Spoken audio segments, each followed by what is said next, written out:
Namaskar.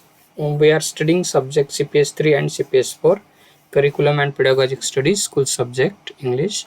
Unit number 1 is there, Aspects of English Language. So today we will see the types of poetry. We will just overlook the types of poetry.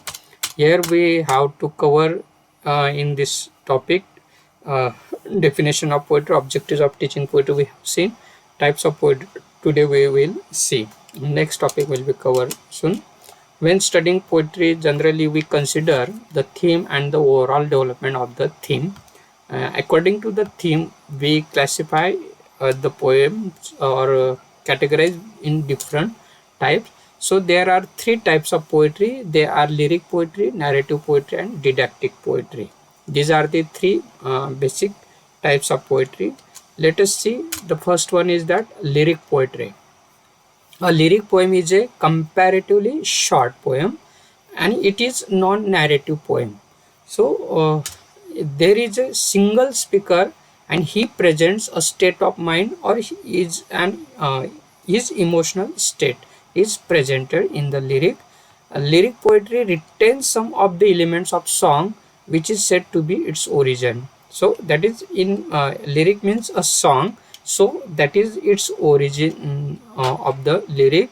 So for Greek writers, the lyric was a song accompanied by the lyre. Subcategories of the lyric are elegy is there, ode, sonnet, and dramatic monologue, and most occasional poetry also. So let us see one by one. Elegy. The elegy is a sad and thoughtful poem about it is about the death of an individual. So that is elegy. It is a formal lament for the death of a particular person. We have so many elegies. One of them is that Tennyson's In Memoriam of H.H. This is the elegy. Then the term elegy is also used for solemn meditations on questions of death. So here Gray's elegy written in a country churchyard is one of the example of solemn meditation. Then we have a lyric poetry. Second type is that an ode. An ode is a long lyric poem with a serious subject written in an elevated style. Here in ode we have a serious subject matter, but it is in a elevated style, written in a elevated style. We have example of Wordsworth's Hymn to Duty, and we have another example of Keats' Ode to a Grecian Urn. These are the two examples of an ode. So third one is that a sonnet. A sonnet was originally a love poem, and generally it deals with the lover's suffering and his hopes. But we have a different theme also in sonnet, but it originated in Italy and became popular in England in the basics of English studies. So I just told you that though the subject matter or it deals with the lover's suffering, but we have some different content also, the different theme also.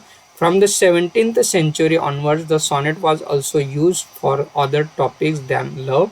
For instance, for religious experiences written by Donne and Milton. Then we have some reflections on art written by Keats and Shelley. Then even the war experiences also there, written by Brooke and Owen. So we have different types of theme. So the sonnet uses a single stanza of usually 14 lines and an intricate rhyme pattern. So many poets wrote a series of sonnets linked by the same theme, so called sonnet cycles. For instance, Petrarch's sonnet is there, Spenser's, Shakespeare, Drayton, Barrett, Browning, Meredith, which depict the various stages of a love relationship. So this is the third type of the lyric poetry, that is sonnet. The fourth one is that dramatic monologue. In a dramatic monologue, a speaker who is explicitly someone other than the author. So here in dramatic monologue, the author is not the speaker but someone other than the author.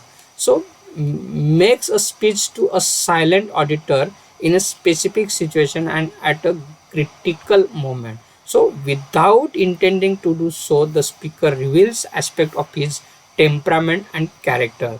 That is the very important feature of dramatic monologue here.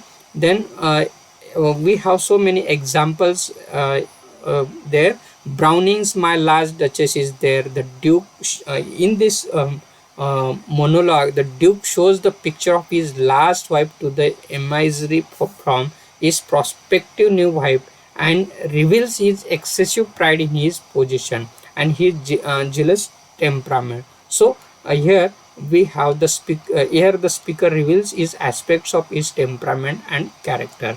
So that one. That the fifth one is the occasional poetry. Occasional in the sense, occasional poetry is written for a specific occasions. For example, wedding occasion is there, a birthday party is there. These are the occasions. So it is called an epithalamion, e.g. of Spenser's epithalamion poem is there. Then the return of a king from exile, Dryden's Annus Mirabilis is there, or a death, for example Milton's Lycidas is there. These are the some examples of occasional poetry. Then second one is that narrative poetry. So in narrative poetry gives a verbal representation in verse of a sequence of connected events. So that is they are narrative. So it propels characters through a plot. It is always told by a narrator. So in narrative poem we have a narrator. That is, narrative poems might tell of a love story. For example, Tennyson's Maud is there. The story of father and son. For example, Wordsworth's Mitchell is there, or the deeds of a hero or heroine like Walter Scott's Lay of the Last Minstrel is there. So these are some examples of narrative poetry. Then there are subcategories of narrative poetry such as epic is there, mock epic is there, or ballad is there. So let us see one by one. The first one is that epic. All of you must have listened this word, Mahakavya we say in Marathi. Epic usually operate on a large scale, both in length and topic. The topic and length of this poem is large, such as the founding of a nation. We have Virgil's Aeneid, or the beginning of world history, Milton's Paradise Lost. This is the two examples here about the epic. Some of you must have studied the Milton's Paradise Lost. So this is that is the epic. The epic tend to use an elevated style of language, and supernatural beings take part in the action. So that is the theme of the epic. The nature of the epic are the supernatural beings take part in the action. So that one. The second one is that mock epic. The mock epic makes use of epic conventions like the elevated style and the assumption that the topic is of great importance to deal with completely insignificant occurrences. So a famous example is Pope's The Rape of the Lock is there, which tells the story of a young beauty whose suitor secretly cuts off a lock of her hair. That is the example of mock epic. So third is narrative poetry is a ballad. All of you must have listened the word ballad. We in Marathi we say a poada. It is a one kind of song originally transmitted orally. Generally poada we listen in orally, which tells a story. Here in that ballad we have a story. It is an important form of poetry which was adopted for literary uses from the 16th century onwards. That is important thing about the ballad. The ballad stanza is usually a 4-line stanza alternating tetrmeter and trimeter. This is the very important feature of the ballad. Then third type is that descriptive or didactic poetry. Here the purpose of a didactic poem is primarily to teach something. That is the basic purpose of descriptive and didactic poetry. The purpose of is that to teach something. So this can take the form of very specific instruction such as how to catch a fish, as in James Tennyson, The Season, Spring, or how to write good poetry is an Alexander Pope's essay or criticism. So it can also be meant as instructive in a general way.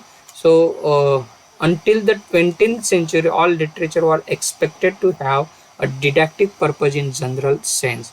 That is the important thing. Impart moral, theoretical, or even practical knowledge. We have so many poems. The main thing is that should poetry demand combined learning and pleasure. That is the important thing in descriptive and didactic poetry. So today we have seen three types of poetry and sub categories of that three types. So you may study in detail using these books. Thank you very much.